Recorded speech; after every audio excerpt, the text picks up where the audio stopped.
I am Karen Skinner. I'm the academic coordinator in American Culture Studies at Washington University in St. Louis.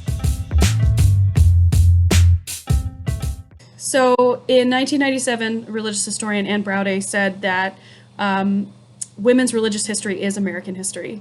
And we still have to keep saying that today. It is still not always thought of women's historical traditions when women in religion are it's the backbone of every movement. But because my area of study is religion in American history, and particularly gender and religion in American history, the book that resonates with me the most is an anthology called Mormon Feminism, edited by Joanna Brooks, Rachel Hunt Steenblik, and Hannah Wheelwright. It is a connecting thread. It is a culturally connecting thread to connect Mormons from the 19th century to the 20th century to the 21st century, and to connect a tradition, a rich intellectual and deeply personal tradition of feminist ideals within the Mormon Church, of a connection to a female deity, of a connection to each other.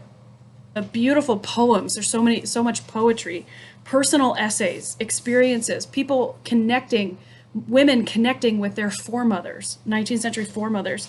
It's beautiful. It's rich. It's an incredible tapestry. In this book, you can see these highly educated women and highly educated progressive Mormons writing about their theology in very thoughtful ways. So this central tension, if, as LDS scholar Maxine Hanks says, feminism has always existed in Mormonism, how can that be true when many Mormon feminists are excommunicated? How are both of those things true? That is the kind of deeply contentious statement that I find so fascinating, that I find really important to unpack. In the 19th century, Mormon women were at the forefront of women's rights. Women had the right to vote in Utah before almost any other state.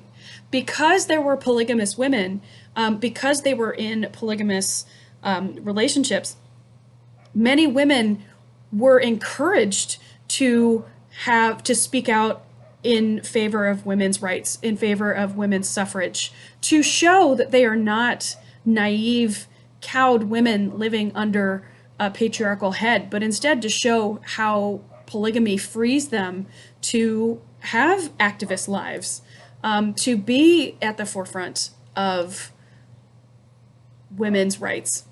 And then all that changed once polygamy was outlawed in 1890. And over time, the Mormon Church, especially in the 1970s, slowly took away Mormon women's power. They took away their ability to have their own money. They took away their own publication of their own magazine. Everything became under the aegis of men, that women now can't make any decisions without asking men of the church. The church publicly came out against the Equal Rights Amendment. To the surprise of many of their members, the church had never done something so outwardly public and political before. There was a Mormon housewife named Sonia Johnson who founded Mormons for the ERA. She was excommunicated in 1980 for her vocal support of the Equal Rights Amendment and her denouncement of the Mormon Church and their positions, and she called it a savage misogyny. This is at odds with so many messages that the Mormon Church puts out about how women are equal. And something that Kate Kelly says that is so meaningful is she said, "We are not against the church, we are the church." She says to women who tell her, "Well, I feel equal in the church. I don't feel the need for a priesthood. I feel equal." She says, equality is not a feeling. It can be measured. And when you measure it, we are not equal. So the reason why this is really important, the reason why talking about the Church of Jesus Christ of Latter-day Saints is very important, is because it is a quintessential American religion. In fact, I think it was Tolstoy who said that, who was very interested in Mormonism. Joanna Brooks, one of the authors of the anthology, says the biggest problem that Mormonism has yet to solve is gender. Kind of like Du Bois's the problem of the 20th century is the color line. For Mormonism, the problem is gender. With polygamy being the word that most people associate with the Mormon Church, that has everything to do with gender. That has everything to do with power. all the classes that I teach, whether we're looking at, for example, the Mormon Church and trying to unpack this kind of contentious statement, or we're trying to unpack other statements, political statements, Black Lives Matter. What does that really mean? What's the history behind that? Why do we feel the need to say that phrase? And then other people saying things like all lives matter, blue lives matter. What do those things mean? Why are people saying those things?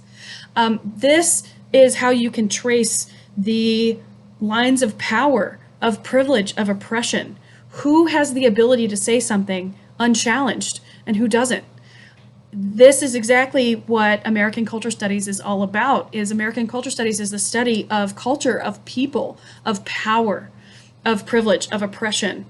Who is able to write the history books? Who is able to say what happened in the past and how it informs the future?